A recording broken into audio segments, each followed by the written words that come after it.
If you've checked your CAT 2024 response sheet and you've gone to mockcat.com and checked your percentile, but you're not really sure what happens next. What are the calls that you're going to get? What is the process for IIMs and other B schools? Are you going to be able to get through your top B school? Then you're going to get those answers in this video. And before we continue, make sure that you are subscribed because there's going to be a lot of videos that we put up about VAT and PI prep for the other exams which you should have definitely registered for, such as that. And of course, what are the next steps? What do you need to prepare? And how can you get through your dream B school? So let's start. So top B schools have a two-step process. Your initial screening is based on your aptitude exam, which can be CAT, SAT, and so on. And then you get shortlisted. For your final selection, it is typically a 1, 2, or a 3-step process. But how are you going to get shortlisted? A lot of B schools will say that we are going to consider your CAT percentile or your SAT percentile or whichever exam it is. And this is including IIMs.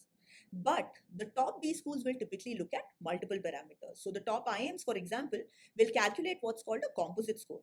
Now your CAT score typically has the highest weightage in this composite score, but there are other parameters such as your ACATS, particularly your 10th and 12th, work experience, which is usually capped at around 4 years, and diversity. So that's academic diversity, which comes up for non-engineers, and gender diversity. Now, along with that, you could have some other factors such as, CA, CFA, bunch of things which come up, but these are the most important. And of course, your profile in terms of reservation and all of that also counts for government B schools, which include IIMs. Now, once this composite score is calculated, then the IIMs will tell you whether you are shortlisted for their VAT PI process or not. Now, if you feel that your profile is not great, maybe you're a fresher, maybe your ACADS aren't great, all is not lost. Because while you do have IIMs which will calculate a composite score, there are multiple IIMs. The CAP IIMs, for instance, will only look at your CAT percentile overall and sectional. And you also have other institutes such as FMS and then XLRI, your Symbiosis institutes, Narsi Monji, bunch of these where they will only look at your aptitude exam percentile. Some of them, like the Symbiosis B schools, don't even have a sectional percentile. So everybody has a shot. All you need to do is crack just one exam. Now, back to the shortlist. Once you've been shortlisted, what happens next? Now, typically for every college, there's going to be a form where you'll have questions like your SOP, why do you want to do an MBA, your achievements and all of that. The main thing which is going to happen is your personal interview. Along with your personal interview, you could also have a VAT or a written ability test. It could also be an analytical writing test, a case write-up and so on, but some form of a written test. Some institutes do have an extempore, and then you have Symbiosis institutes where you have what's called a group exercise, which is similar to GDs that you might have done in college. But the most important is your personal interview. Just as your CAT score has the highest weightage when it comes to your shortlisting, your personal interview score has the highest weightage in your final selection. And that's going to be the most important, and that's what you should start your prep with. So there are typically 3 types of questions that you get asked. The first is current affairs. Now, these will be international events of importance, national events of importance, maybe something in your state or in your region if that's happening, as well as things which are related to your ACADS or your work experience. And a great place to start is the daily news at mockcat.com. Aside from this, you'll also get asked what are called HR questions. I'll put some on the screen to give you an idea. And we do have a playlist which will help you to figure out your answers and also give you some answers or some insights on the most important questions. So check that out after this video.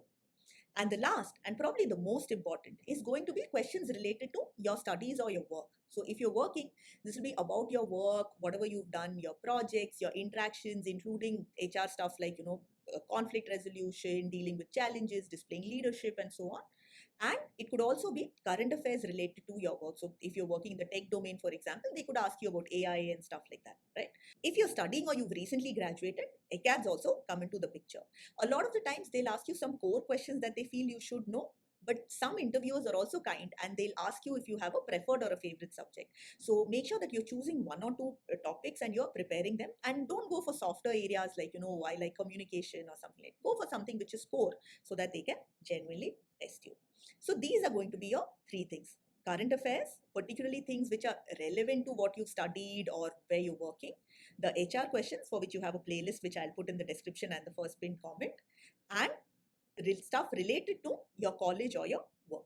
So that's your personal interview. And your VAT also will follow on similar lines. It's not going to be personalized to you, of course, because it's going to be the same topic for all of the people in that interview slot. So 10 to 20 people in the morning slot will have the same topic and so on. Now, the format of the written ability test is you get a topic, you get some time to think and write, and you'll either have a word limit if it's an online exercise, or you might be given a piece of paper and you have to just fill that sheet or something like that, and you'll have a time limit, of course. It can also be something just interesting or something which is happening. One of our students who got through IIM Calcutta last year, her topic was related to movies, right? But a lot of the times it can be things which are being discussed now. So prepping the news at mockcat.com is definitely important. Now I'm going to have a more detailed video about that, and the playlist which I've shared already has some examples. So definitely make sure to check that out. But remember that your personal interview is more important. Typically the weightage for that is much higher. Aside from this, you could also have one or two more tests like for NMIMS. You have your group experience for symbiosis colleges, you have your case study write up for NM again, and so on. But these two things, the PI and the VAT, are the most important, and certain institutes, including the CAP IIMs, actually have just one interview. So that becomes the most important. So make sure that you're going through this playlist and figuring out your answers. And if you want to know more about VAT, then check out this video.